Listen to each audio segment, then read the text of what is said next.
How old are you? 6. Did you make it to the finals? Yes. Hello and welcome to Today in Brevard Sports. I'm Lee Nessel. And I'm McCallum. You just saw Noah Dovin there talking about making the most of small waves. He was one of many locals who competed at the Waterman's Challenge last weekend. We'll hear more about that coming up and see if there's any surf in our future. We have a special treat for you today. Lee has sacrificed herself in the name of journalism, created an assignment, and has been working out with the Cocoa Beach High football players this week. We have some fun video from that to share with you. Well, it is fun to watch, I admit, but not so much fun to make. I know I got a little bit sunburned carrying that camera around. We'll also introduce you to Denver Barrows, a satellite student athlete who just won a prestigious honor. And you don't want to miss the commentary from Florida Today's columnist Peter Kerasotis. Okay, let's get what everybody wants to hear about. Lee's been out at the football field. How's it been training with the Cocoa Beach Minutemen this week? Well, I have to admit that it's really hard for me to find a part of my body that is not in pain. With that said, let's just watch the video first, and a warning to folks at home, do not try this at home.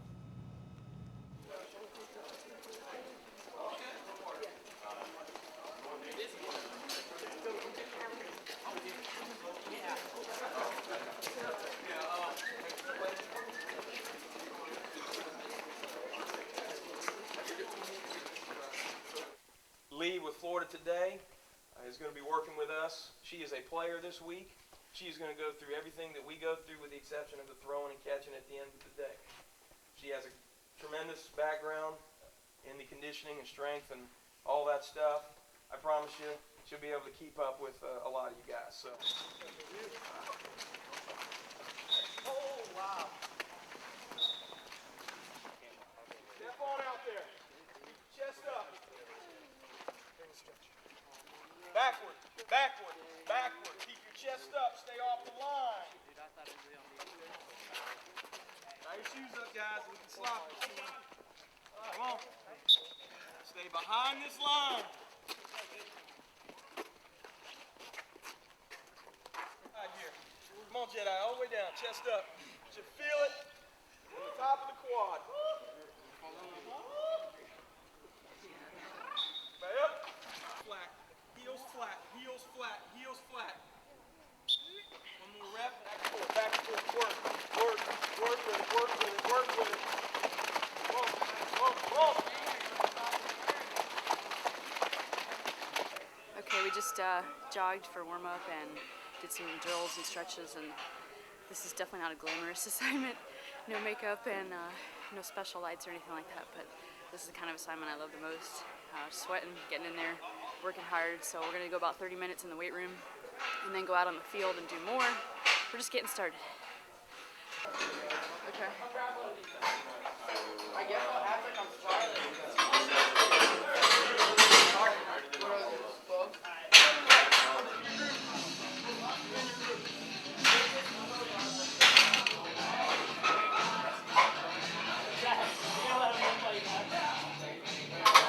Now, there's a lot of young guys coming in, and like I said, this is a junior-senior high school, so you have small guys.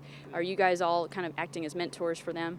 Yeah, that's the point. We get younger guys to come in with the seniors. We get like 2 seniors and then 2 underclassmen, and we kind of mentor them, help them with their form, push them through when it starts getting hard, because it's going to get hard, and there's people that are going to want to quit, and you just got to help them get through it. After all those years of doing this, you know, why is it good? Does it get you guys in shape? Yeah, because especially during the summer, the weather's really hot, and you lose a lot of the fat that you gained during the off season, and all the working out. We have push days for offense and pull days for defense, so it benefits both, and we have people that go both ways, so that generally helps us a lot.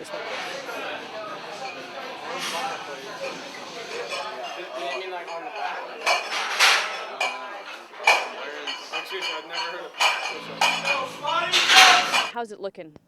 I am very, very happy. Our coaches are very happy. This is the most numbers that we've had during our tenure here, and we've got 12 kids that are out of town. So we're going to have to reevaluate how we're going to do it next week, as we were just talking about, doing kind of a split session, linemen in, skill guys out, just because of the fact that we just don't have enough room in the weight room. So that is a great problem to have. Oh, if you walked into a weight room and you saw these really, really big guys, you'd say, oh, wow, that guy's a weightlifter. But you had like the best form in there. Where did you pick that up? Well, in 7th grade, I started weightlifting, spring football. I wasn't very good at any weightlifting. I just kind of stuck at it and watched the seniors, and they kind of helped me out to get my form down, and then I got it down. And now I'm just good at it, and I like to do it. The one thing that with the summer workouts is for our new middle school kids, new 9th graders that are new to our school, it gives us and them a chance to get to know each other, to know what their skill level is as far as, what they can do on the ball field. It gives us 2 months to teach them how to lift, how we do our workouts, our expectations in our program, and overall what it is about to be a Minutemen football player. I'm wondering how many guys didn't think I'd get one pull-up in there. So you did a great job in there. We were enjoying you battling Andrew Cooper, and I think you gassed him up where he was doing a little more than I thought he could do. So today's day 2. So it's a rusty, sweaty day. This is rust on my hands from the weights are metal. A little out of breath. I love this weightlifting. I can't tell you how sore I was when I woke up this morning. Unbelievable the amount of soreness from running those sprints. But doing what we're doing today is already working out the soreness. So that's kind of the key. You gotta get right back into it. So I probably lost 2 pounds already sweat. I'm not sure, maybe 3. And we're gonna head out to the field.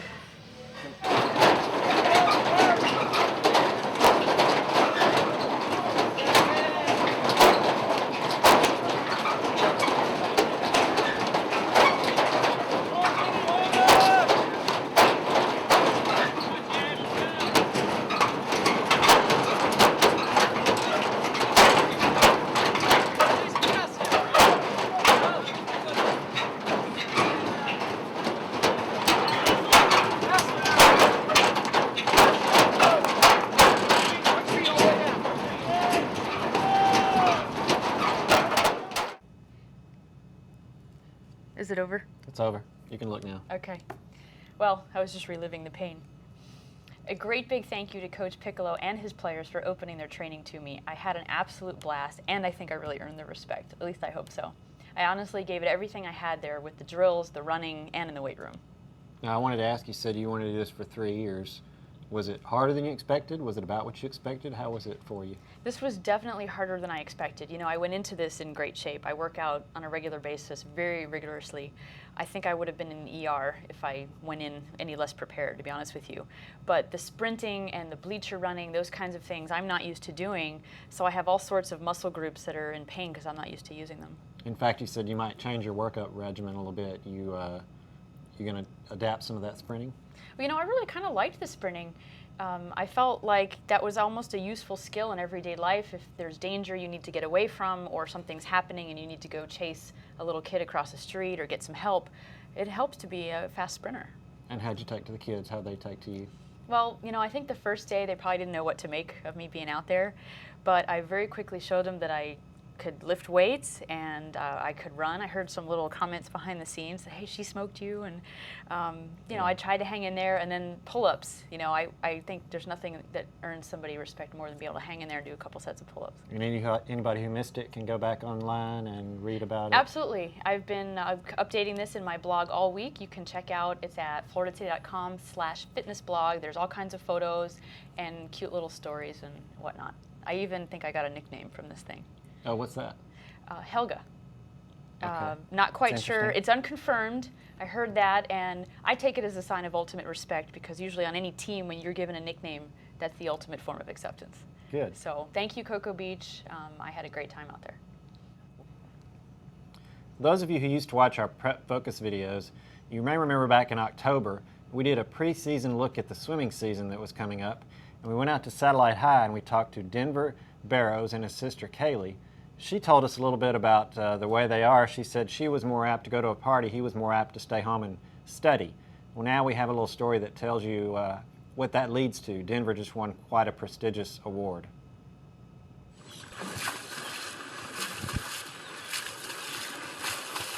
The Scholar Athlete of the Year is the award for a student who displays good work in the classroom, in their athletic arena, and in the community, just as a whole, kind of a conglomeration of all three aspects. You know, the only way he can keep up with his studies is actually to get ahead. So he gives up his weekends a lot of times and is able to get ahead in his schoolwork and plan ahead for tests and that kind of thing so that he's able to do what he needs to do during the week. And that's something that's pretty rare in kids these days, is that work ethic and the planning ahead to prepare themselves to perform at the highest level possible. Next year I will be headed to the University of Chicago in Chicago, Illinois, and I will be swimming and studying public policy, hopefully specializing in education and economics. After I'm going to the University of Chicago on an Air Force ROTC scholarship. After I graduate, I'll be an officer in the United States Air Force, and after I serve my Air Force term, I hope to go to law school and hopefully enter politics eventually. Congratulations to Denver, what an honor. He is only the second person from Brevard to ever win this award. The first was Bob Ross of Rockledge in 2001. Now we know Denver excels in swimming and tennis. I'm not sure if he's a surfer. Of course, Satellite has a great surf team as well. But let's hear from Bob Freeman about whether there will be any surf this weekend. Okay, well, thanks. Well, I don't see a whole lot of surf headed our way this weekend. What we've got going on is a typical summertime east-southeast trade swell. That's mostly wind generated, not very much fetch or distance that the swell is covering in the ocean, and that results in about a 7 or 8 second interval. At best, what that means to us is thigh-high waves at the max in the Cocoa Beach area, much smaller in all the surrounding areas. So Saturday, I see an east-southeast swell, only about 1 to 2 feet in central Brevard, smaller in Playa Linda area, smaller down in the Melbourne Beach area. Pretty much the same for Sunday, knee-high, maybe thigh-high sets in Cocoa Beach, much smaller again in Satellite Beach, Melbourne Beach area because they're just out of the swell window. By the way, I want to say that I did have a great time out at the Waterman's Challenge this past weekend to benefit the Cocoa Beach Surf Museum. We had a wonderful turnout. We were able to dodge most of the rain and bad weather. Sean O'Hare has just done so much for the surf community. I encourage you to go out and check out the Cocoa Beach Surf Museum. And next year, come on out and help support a worthy cause and have a great time with us. It's family friendly. We always emphasize no energy drinks, no booze, no alcohol. It's just all good fun, and it's all about the kids and keeping that sort of beach surf culture alive. All right, we had the Castle team. Holy smokes, we had 8 teams out here. Castle team, Team Turtle, Team Coconut Island, Team Flamethrower, Team Split Waves, Team Shred or Die.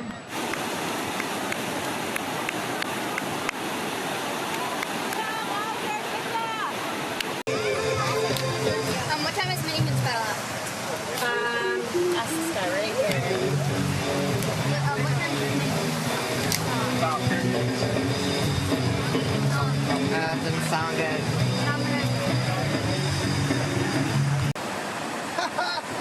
Hey, wait, let's try to make it a little better. Does that do anything to it? That's it for now. This is Bob Freeman for Florida Today. Thanks, Bob. Well, Florida Today's own columnist, Peter Kerasotis, joins us as always. Peter, some pretty big local/national things going on just a few miles away. What's your take on how the thing has started, this NBA Finals? Well, the NBA Finals has been it's been really interesting, and I kind of want to go back to Game 2 because several things I've been impressed with, and one of them is the Magic rookie Courtney Lee, and a lot, you know, how much different this whole NBA Finals series could have been had Courtney Lee made that alley-oop pass at the buzzer at the end of Game 2 out in the Staples Center in Los Angeles. And he got a lot of flack, and I even felt kind of sorry for him because Stan Van Gundy in the post-game news conference kind of hung him out a little bit. You know, they were asking him about the shot, and he said, well, he just missed a shot, he missed a shot, he missed a shot. And it wasn't an easy shot. You know, it's a hard pass to make out of bounds, inbounds, Hito Turkoglu. And then when Courtney Lee catches that ball, he's moving, the ball is moving, and yet he at that time is trying to control his body to get off a shot. It's very hard to do when both you and the ball are moving. And then you got Paul Gasol, coming at him 7 foot with his arm up to try to block the shot, and he's trying to shoot over his hand. And then if you really look at it, by the time he gets the ball off, he's almost underneath the backboard. And yet, you know, he got a lot of flack from that. And usually coaches will say, you know, I got to look at film and see how that was. But his poise and maturity has really been impressive as a rookie.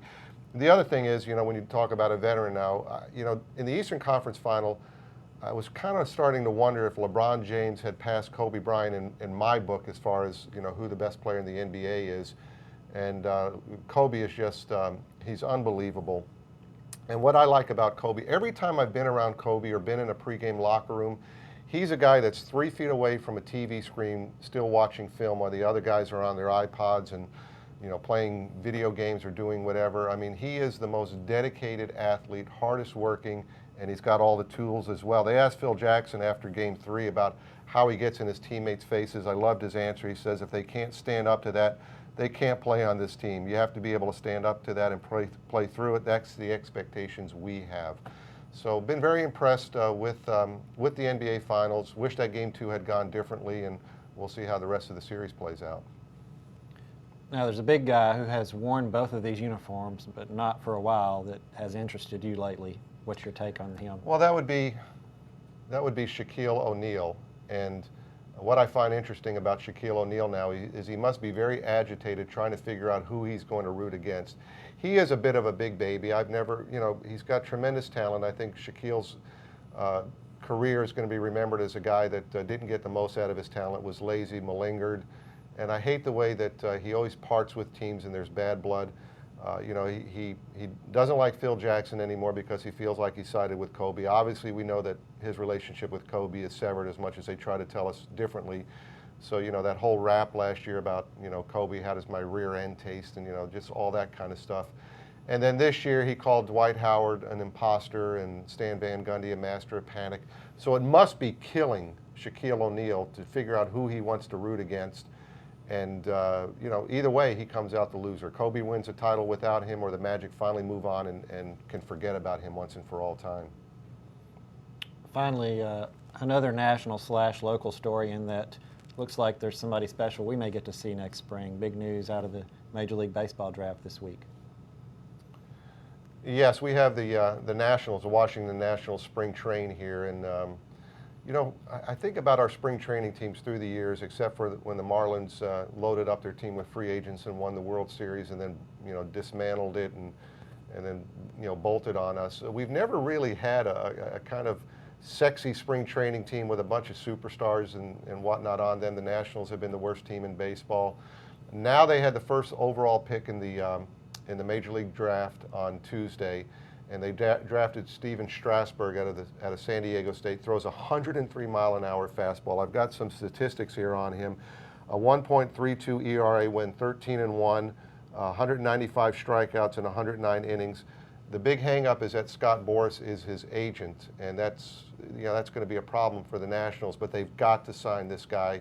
They were ready to throw $160 million at Mark Teixeira in the offseason. They ought to throw some money at this guy, get a superstar in. It'll be a lot of fun for us next spring to see a budding superstar, hopefully, you know, here in spring training at Vieira. Interesting stuff. I like the way you take the stories that everybody in the country is talking about and bringing them down to how it affects Brevard County. Thanks again. Thanks for having me. That's it for this week. Thank you for joining us. I'm going to go find some ice or a massage therapist. Well, good luck to you. For those of you out in the audience, remember you can always keep up with us at Florida Today or on FloridaToday.com. We'll see you next time. Take care.